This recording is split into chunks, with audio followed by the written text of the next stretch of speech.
ಚಾಮರಾಜಪೇಟೆ ಈದ್ಗಾ ಮೈದಾನದಲ್ಲಿ ಗಣೇಶೋತ್ಸವಕ್ಕೆ ಸರ್ಕಾರ ಅನುಮತಿ ನೀಡಿಲ್ಲ. ಹೀಗಾಗಿ ಈದ್ಗಾ ಮೈದಾನದ ಪಕ್ಕದಲ್ಲಿ ಗಣೇಶೋತ್ಸವ ಅದ್ದೂರಿಯಾಗಿ ಆಚರಿಸಲಾಗುತ್ತಿದೆ. ಇಂದು ಚಾಮರಾಜಪೇಟೆ ಗಣೇಶೋತ್ಸವದಲ್ಲಿ ಶಾಸಕ ಯತ್ನಾಳ್ ಭಾಗಿಯಾಗಿದ್ರು. ಗಣೇಶನಿಗೆ ಪೂಜೆ ಸಲ್ಲಿಸಿ ಮಾತನಾಡಿದ ಯತ್ನಾಳ್, ಸನಾತನ ಧರ್ಮದಲ್ಲಿ ಗಣಪತಿ ಪೂಜೆಯಿಂದ ಎಲ್ಲಾ ಪೂಜೆ ಆರಂಭ ಆಗುತ್ತೆ. ಯಾವುದೇ ಪೂಜೆ ಮಾಡಬೇಕಿದ್ರೆ ಗಣಪತಿ ಪರ್ಮಿಷನ್ ಬೇಕು. ಆದ್ರೆ ಇಲ್ಲಿ ಗಣಪತಿ ಪೂಜೆಗೇನೆ ಪರ್ಮಿಷನ್ ತೆಗೆದುಕೊಳ್ಳಬೇಕಿದೆ ಅಂತ ಸರ್ಕಾರದ ವಿರುದ್ಧ ಆಕ್ರೋಶ ವ್ಯಕ್ತಪಡಿಸಿದ್ರು. ಇಂತಹ ಕೆಟ್ಟ ಕಾನೂನು ಈ ದೇಶದಲ್ಲಿದೆ. ಚಾಮುಂಡಿ ಬೆಟ್ಟ ಸರ್ಕಾರದ್ದು ಅಂತ ತಿಳಿದುಕೊಳ್ಳೋರು ದೇಶಕ್ಕೆ ಸಂಬಂಧಿಸಿದ ಆಸ್ತಿ ಯಾವುದೇ ಕೋಮಿಗೆ ಸೇರಲ್ಲ ಅನ್ನೋದನ್ನ ತಿಳಿದುಕೊಳ್ಳಬೇಕಿದೆ. ಗಣಪತಿ ಎಲ್ಲಿ ಕೂರಿಸಬೇಕನ್ನೋದನ್ನ ಸರ್ಕಾರ ನಿರ್ಧಾರ ಮಾಡಲ್ಲ ಅಂತ ರಾಜ್ಯ ಸರ್ಕಾರದ ವಿರುದ್ಧ ಕಿಡಿಕಾರಿದ್ರು. ನಮ್ಮ ಹಿರಿಯ ಅಧಿಕಾರಿಗಳು ನಮ್ಮೊಂದಿಗಿದ್ದಾರೆ. ಚಾಮರಾಜಪೇಟೆ ಕ್ಷೇತ್ರದಲ್ಲಿ ಇವರ ಜನಸಂಖ್ಯೆ ಶಾಸ್ತ್ರ, ಮತದಾರ ಸಂಖ್ಯಾಶಾಸ್ತ್ರ ನಮ್ಮ ಕ್ಷೇತ್ರದಲ್ಲಿಯೂ ಇದೆ. ನಮ್ಮ ಬಿಜಾಪುರದಲ್ಲಿ ಮತದಾನದ ದಿನ ಯಾರು ಹೊರಗೆ ಹೋಗದೆ ಮತದಾನ ಮಾಡ್ತಾರೆ.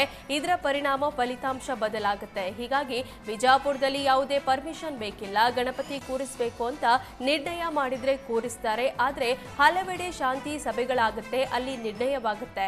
ಈ ಎಲ್ಲಾ ಕಾನೂನು ಹೋಗಬೇಕಾದ್ರೆ 2028ಕ್ಕೆ ಹಿಂದೂ ಪರ ಸರ್ಕಾರ ಬರಬೇಕು. ಚಾಮರಾಜಪೇಟೆಯಲ್ಲೂ ಸಹ ಮುಂದಿನ ಚುನಾವಣೆಯಲ್ಲಿ ಹಿಂದೂ ಅಭ್ಯರ್ಥಿ ಆರಿಸಿ ಬರಬೇಕು. ನೀವೆಲ್ಲ ಶಪಥ ಮಾಡಬೇಕು ಅಂತ ಆಗ್ರಹಿಸಿದ್ರು. ರಾಜ್ಯ ಸರ್ಕಾರ ಉಚಿತ ನೀಡಿ ಲುಕ್ಸಾನ್ ಆಗಿದೆ ಅಂತಾರೆ. ಹೆಣ್ಣು ಮಕ್ಕಳಿಗೆ ಉಚಿತ ಬಸ್ ಕೊಟ್ಟು ಮೆಟ್ರೋ ದರ ಹೆಚ್ಚಳ ಮಾಡಿದ್ರು. ಬಸ್ಸಲ್ಲಿ ಫ್ರೀ ಅಂತ ಹೇಳಿ ಮೆಟ್ರೋಗೆ 10 ರೂಪಾಯಿ ಜಾಸ್ತಿ ಮಾಡಿದ್ದಾರೆ ಅಂತ ಸಂಸದ ತೇಜಸ್ವಿ ಸೂರ್ಯ ರಾಜ್ಯ ಸರ್ಕಾರದ ಬೆಲೆ ಏರಿಕೆ ವಿರುದ್ಧ ಕಿಡಿಕಾರಿದ್ರು.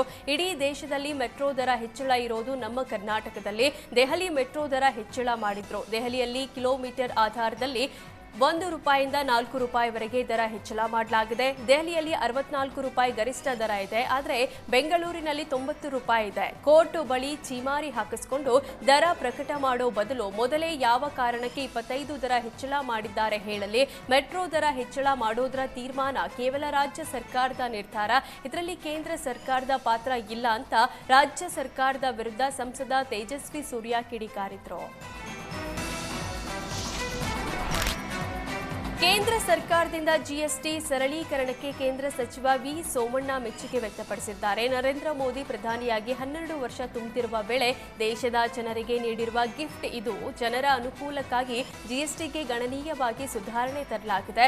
ಇದು ಯಾವುದೇ ಚುನಾವಣೆಯನ್ನ ಮುಂದಿಟ್ಟುಕೊಂಡು ಮಾಡಿರುವ ಕ್ರಮ ಅಲ್ಲ.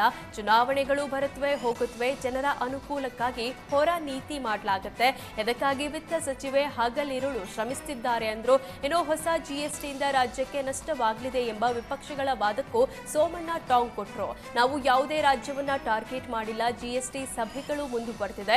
ಇನ್ನು 2-3 ದಿನದಲ್ಲಿ ಜಿಎಸ್ಟಿಯ ಸಂಪೂರ್ಣ ಮಾಹಿತಿ ಸಿಗಲಿದೆ ಅಂದ್ರು.